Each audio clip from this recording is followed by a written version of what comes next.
What is going on, gamers? Welcome back to the DomGaming channel. My name is Eric, and as always, I do want to say thank you guys so much for taking a couple of minutes out of your day to come spend it with me. In today's video, we're going to be breaking down the full gameplay demo, all 8 minutes of it for the Halo Infinite reveal. Plus, at the end, we're going to include the 1-minute gameplay trailer because there's a couple of hidden gems in there that we didn't get to see during the reveal. This video is going to be mostly unscripted with all the different things that I noticed after multiple rewatches of both the 8-minute trailer and the 1-minute trailer. So if you guys like the video at any point, make sure you smash that like button because it took a while to put together. And of course, if you guys don't want to miss any future Halo content, make sure you subscribe with the bell notification on. If you guys want to come and talk to me live, I am streaming on Tuesday and Thursday this week starting at 8 p.m. Eastern. We can talk about all the different things that are potentially going to happen with Halo Infinite in the future, especially multiplayer. I'm very excited about that. But with all that said and all of that out of the way, we have a lot to go over today, so let's get straight into the video.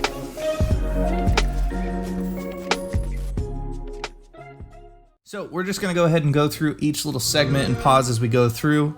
The very first thing that you notice whenever the video starts is the Halo Infinite screen, and as you can see here, it's a nighttime screen. And so what that means to me is that there's going to be a day and night cycle, because whenever we're watching the gameplay in a few minutes, it's going to be during the daytime and it slowly turns to night. This is the only night scene we actually see though. So this is pretty much confirming that there's going to be a day and night cycle in the game.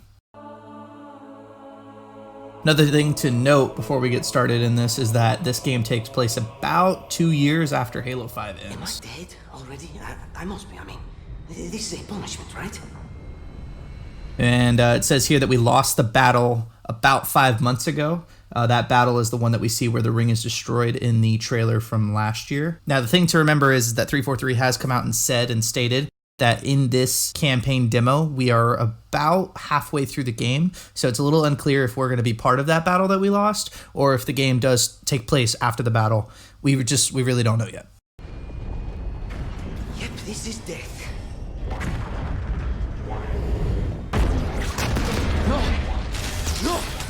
No. This isn't happening.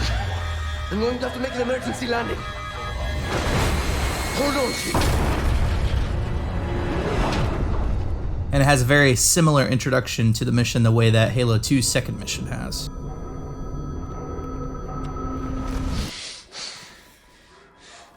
No. No. You. I can't stand this. Who you are. Breathe. No. You don't get to tell me what to do. You don't. Also pretty cool to note is the relationship. This is the first time we've ever seen like a more of a comedic relationship in a Halo game. You know, Sergeant Johnson and Master Chief had a pretty cool dynamic back in the day, but we've never seen a Marine, just an average Joe, you know, interact with the Master Chief in this manner. So it's pretty cool that we actually get to see that in this game. You don't get to tell me anything. Are you even listening? I count 3 anti-aircraft cannons. 3 what? You'll be safe here. We can also see that Master Chief has no social skills under any circumstances. Safe? I haven't been safe since I found you. I found you, remember? You were out there on your own, and you'd still be out there if it wasn't. Now this line coming up is pretty important, I I think. was going home. There won't be a home if we don't stop the Banished. So to me, that line right there kind of signifies that there's going to be a more important plot line to this story, that the stakes are a little bit higher than we originally can take them for. Whether that be that the Banished are trying to fire the Halo rings, or whether Cortana's in control of them, or something along those lines. But clearly Master Chief believes that there's something bigger going on than just the Banished trying to control this one single ring. Another cool thing to note is actually how everything is in one shot. I think that's pretty cool. If you guys notice, there's no cuts. I'm going to dig through them and find. This is another thing I wanted to talk about. If you noticed just a second ago, I know I saw condors over there.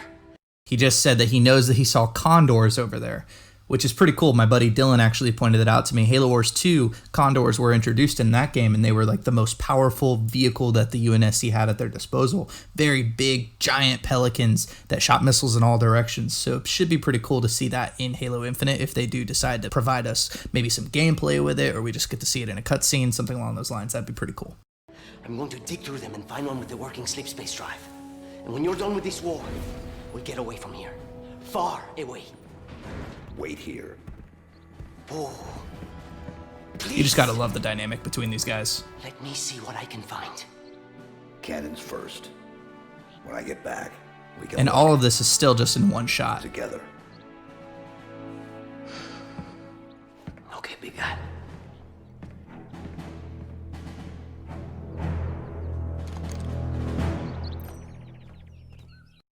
So one of the cool things that pops up right away, there's a couple of things we can take away. So first off, in the bottom right corner, you can see that the grappling hook is right over here.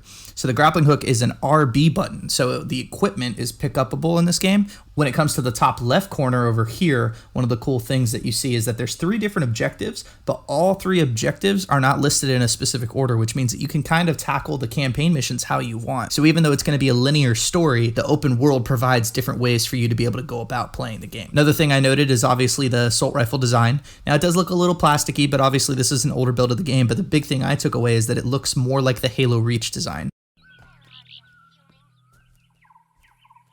You can also see some wildlife, and I don't believe this wildlife is scripted. It actually reacts to the player.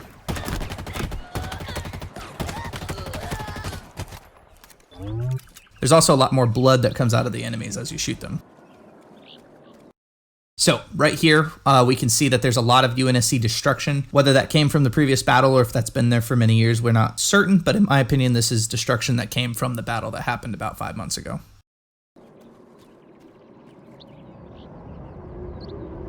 And boom, we have our brand new Phantom design.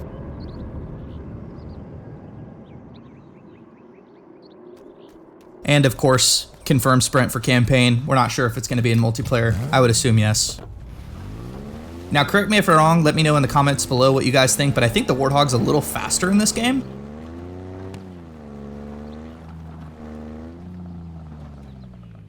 And now we get to look at the TAC map. Now there's a lot to take in with the TAC map. First things first, you can see that we have the TAC map, obviously, which is the map itself. We have upgrades, and then we have database. Now to me, database, that's pretty simple. I think that every time you interact with something new in the game, you're gonna see like, oh, brute, this is the history of the brutes. Grunts, this is the history of the grunts, what type of weapon it is, what it does. So like a traditional RPG, you guys probably know what I'm talking about. When it comes to the upgrades though, that's a little more interesting. I've heard that it could have to do with the equipment. It could be a skill tree. I really don't know. Nobody really knows for sure yet, but that's definitely an interesting one. Right here, we can see that we have a star, we have the difficulty, and then these 2 guys. Now, I'm pretty sure these 2 things right here are more like collectibles than anything else, but this star is pretty interesting. Now, my 2 ideas is that if this is a skill tree, the upgrades tab, these points right here is how much you earn, and that's how you can upgrade. The other idea I had is that they potentially could determine the skill level of the enemy encampment that you're going to go up against. So even if you're playing on normal difficulty, maybe 320 is like average difficulty, and then maybe 500 is the most difficult. Not 100% sure though, so just take that with a grain of salt. Another cool thing is you can see here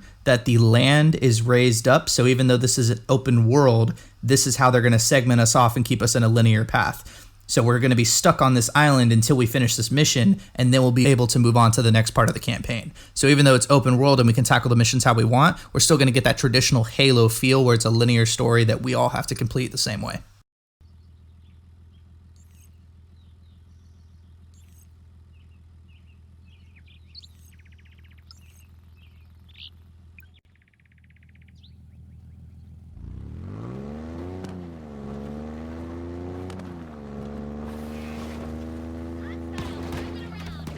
Seems to be some stabilization midair there, kind of like GTA. Now this part's pretty cool. Now at first in this explosion, I thought for sure that the grunt just entirely exploded, but you can see right here, the little guy's still there. So there is some more gore in Halo, that's for sure. I mean, you can clearly see in this right here. It's coming up right now. I mean, that definitely is blood, not just the plasma grenade, but the body stayed intact.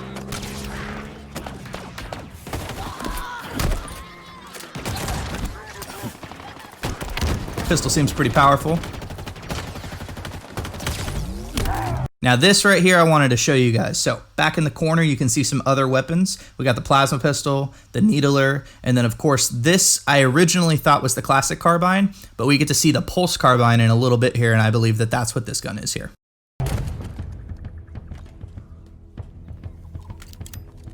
Now to me, this gun right here looks a lot like the Destiny gun that you start off with in both Destiny 1 and Destiny 2. It does give me some very Destiny vibes, but the gun seems pretty cool. Let's go ahead and watch it. So it packs a harder punch than the assault rifle, but it's not like a DMR per se.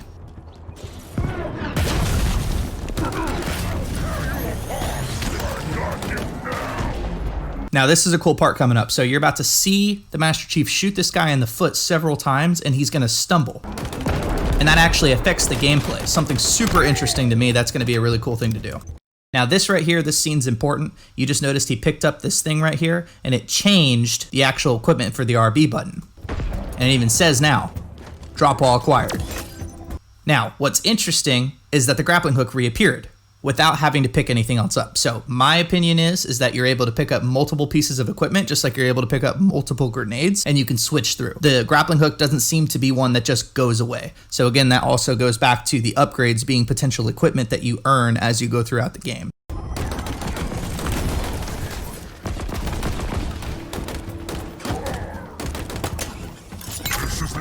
This confirms that the spiker grenade will be returning to Halo. Pretty cool, we haven't had that grenade since Halo 3. Now this gun, I will say I'm really happy that 343 Industries has gone in a more simplified direction, but I will have to say that it feels a little too simplified.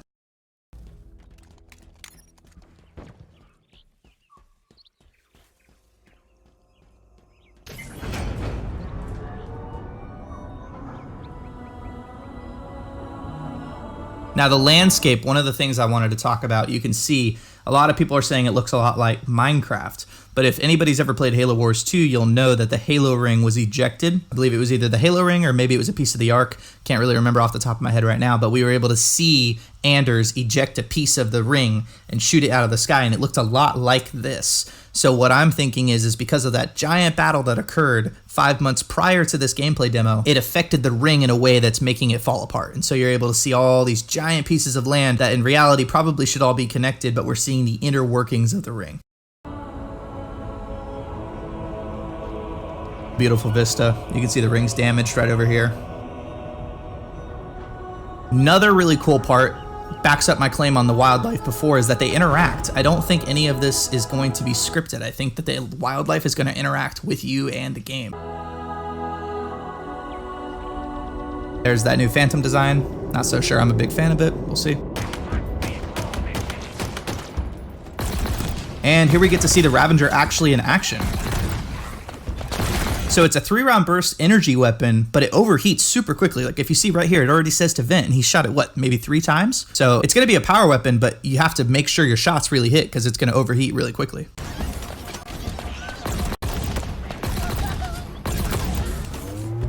So now we get to see the Pulse Carbine in a second here.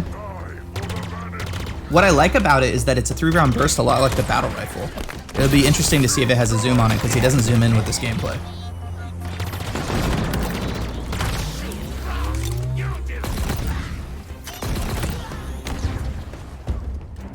Now this gun, in my initial reaction video, I thought it might have been a human weapon, but it turns out that it actually is a Covenant pistol or a banished pistol. Packs a big punch when it comes to headshots. Right now we actually get to see the grappling hook and how it works in action when it comes to being able to do traversal maneuvers, so you'll be able to get to high grounds and things like that. The range on it is totally unknown though. One cool thing though is I did count down the actual cool time right here, and it's about 10 seconds.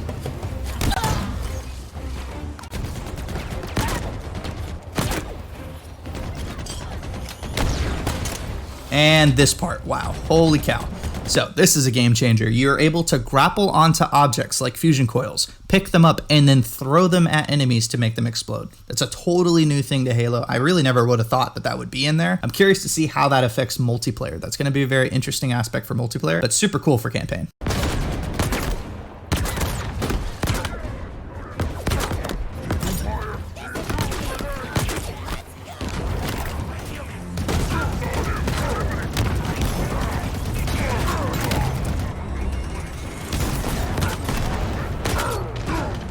Now this shotgun, yeah. So I'm really hoping that this is not replacing the primary shotgun in Halo. If it's a secondary style of shotgun, maybe we have 2 shotguns. We have the normal one and then we have this one. I'd be okay with it.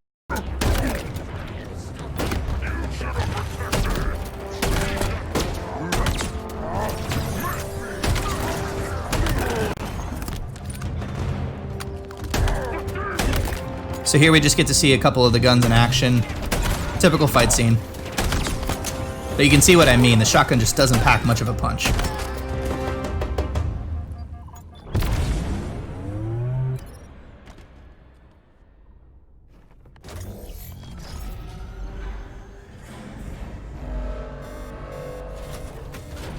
So right off the bat, you can tell we've gone back to that single shot cutscene style. Lost this war months ago.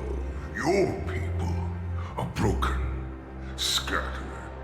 Right here, what he said right there confirms that the UNSC is still on the ring. They may be broken, they may be defeated, but they are scattered. So there will be UNSC in the game, which means that the potential for Dr. Halsey to still be alive, the potential for the Infinity crew to still be around, that still exists because of what he just said right there, that the UNSC is scattered. It doesn't mean that they're obliterated. Hunted, defeated by me. I wish I Here's another scene that I wanted to bring up to everybody's attention. Kind of just breezes by whenever we first watched it, but this is clearly some sort of crash site. Another cutscene maybe early on in the game, later on in the game, I'm not 100% sure yet. I think it could take place after the mission we just did where they're going off to go find the Condors. Whether it's the Infinity or not 100% sure, but something I wanted to point out. could tell you it was difficult, but it wasn't. We are one. Now this scene is pretty cool. It shows tons of tags, all saying Infinity. We have the standard UNSC symbol, the Oni symbol, things like that. There's even a little ODST symbol in the background, and watch what happens next. One step ahead, always. Boom. Everybody is deceased. What does that mean? Are they implying that the Infinity was destroyed? Was this the battle that took place 5 months before the demo? Not 100% sure what's going on here in this scene, but to me, it says that the Infinity likely has been destroyed. The ring is already under our control. Soon. This is another cool scene that takes place right here. So one of the things that I noticed about this is that they seem to be focusing on this break in the ring. I'm just speculating here at this point, but I believe maybe this break has some form of significance in the campaign or the story, because they're specifically talking about this in this cutscene, which is pretty obvious.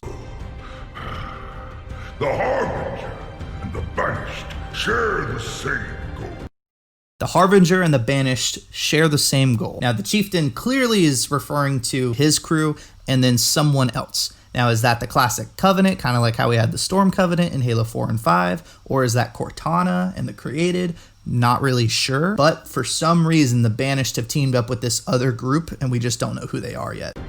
We fight together to honor the will of Atriox. And this is another big one for me. Like I said, there's a lot to unpack here. Honor the will of Atriox. The last time we saw Atriox was in the Flood campaign extension for Halo Wars 2, and it did not end with him dying. So I'm a little curious to see what's going on. Is Atriox dead? Does he think he's dead? Does he know what happened on the Ark? Does this guy know everything that went down in Halo Wars 2? It's kind of unclear. Hopefully Atriox isn't gone. I thought he was a really cool villain. We'll see. Without challenge, I grew weary, lost, alone. But here you now stand. This is my last fight.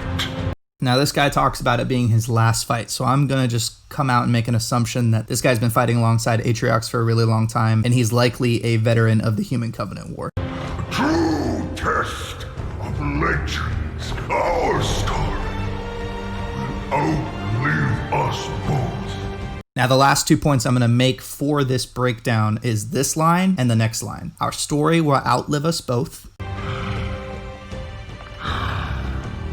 Set a fire in your heart, Spartan. Bare your fangs. Fight hard. Die well. And die well. Those 2 lines right there are foreshadowing. I think that this could be finally the game where we see the climax for the Master Chief's story. Another side note that I just wanted to make, and this is my personal opinion, guy seems a little cheesy. Now up next, since I figured we're already breaking down the 8-minute gameplay, we should also include the 1-minute gameplay trailer, because there are a couple of scenes that weren't included. So I just wanted to go over those real fast. So the first thing I notice right here off the bat is that the Banished thinks that Master Chief was dead, which they're most likely implying to the giant battle that happened before the demo takes place. We also see the energy sword is confirmed right here. Humans call you their savior. The Covenant, Dina, the Banished, And clearly the Banished are going to be going after Master Chief. So for the first time ever, Master Chief is the one that is actually being hunted. We also hear some really good classic music coming up. My heart, die well.